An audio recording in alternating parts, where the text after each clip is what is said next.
लोकसभा चुनाव को लेकर कांग्रेस ने की बीजेपी की घेराबंदी। यूपी के लिए कांग्रेस के स्पेशल प्लान ने उड़ाई बीजेपी की नींद। बीजेपी के वोट बैंक पर कांग्रेस ने साधा निशाना। यूपी में कांग्रेस बीजेपी के साथ खेला करने को है तैयार। लोकसभा चुनाव सामने है, 8 महीने का वक्त बचा है। मुकाबला इंडिया गठबंधन और बीजेपी के नेतृत्व वाले एनडीए के बीच तय माना जा रहा है। चुनाव से पहले इंडिया गठबंधन तेजी से मजबूत हो रहा है तो एनडीए की मुश्किलें बढ़ती दिखाई दे रही हैं। बीजेपी नेताओं के माथे पर चिंता बता रही है कि उनके हाथ से सत्ता फिसलने वाली है और इस चिंता को कांग्रेस की चाल ने और बढ़ा दिया है। खासतौर पर यूपी को लेकर कांग्रेस की चाल ने बीजेपी की नींद उड़ाकर रख दी है। क्या है कांग्रेस की चाल? नमस्कार, मैं हूं परवीन शेख। आज की स्पेशल रिपोर्ट पे हम बात करेंगे यूपी में बीजेपी की बढ़ती परेशानी की। तो शुरू करते हैं special report. Congress high command Lok Sabha चुनाव की तैयारियों में जुटा है। साथ ही साथ उन राज्यों में विधानसभा चुनावों की तैयारियां भी चल रही हैं जहां चुनाव लोकसभा के साथ या उससे पहले होने हैं। 5 राज्यों में तो विधानसभा चुनाव का ऐलान 2 महीने में ही हो जाएगा, जिसे लेकर अलग से रणनीति बनाई जा रही है। दिल्ली कांग्रेस मुख्यालय में लगातार बैठकें चल रही हैं।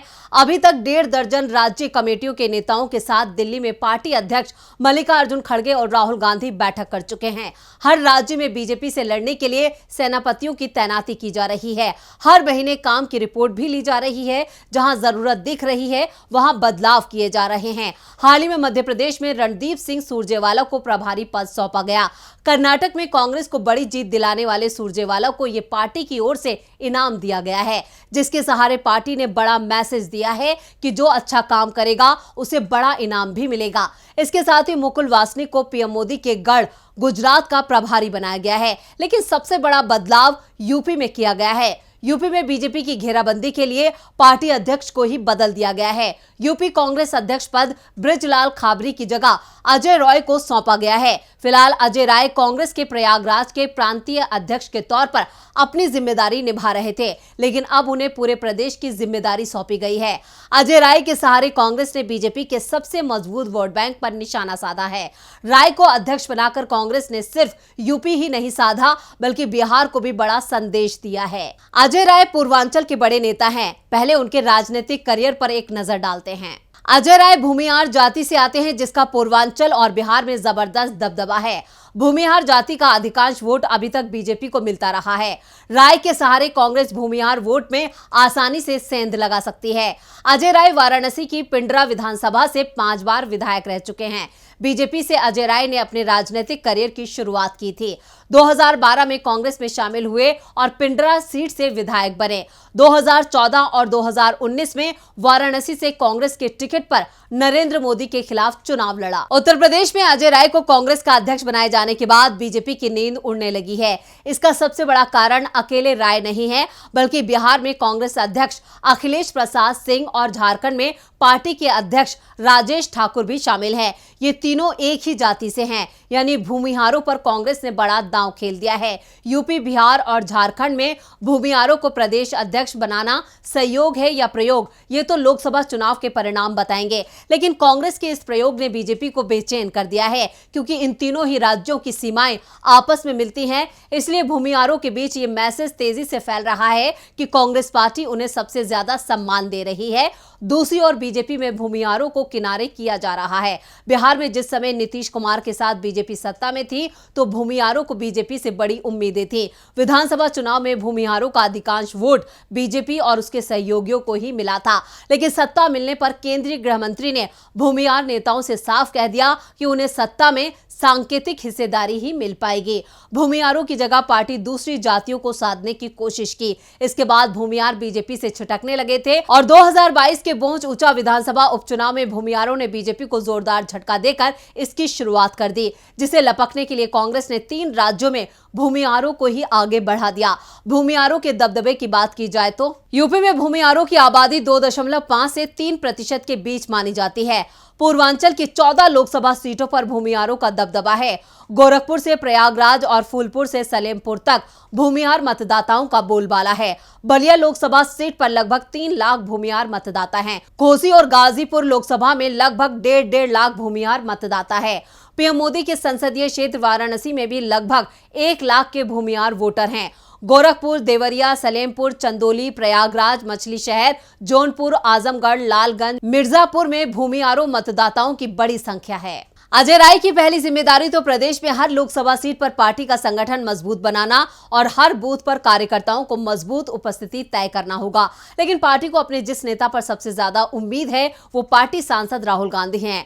राहुल गांधी एक बार फिर से भारत जोड़ो यात्रा की शुरुआत करने वाले हैं। इस बार ये यात्रा गुजरात से मेघालय तक जाएगी और इस बार ये यात्रा सबसे ज्यादा समय यूपी में ही रहेगी।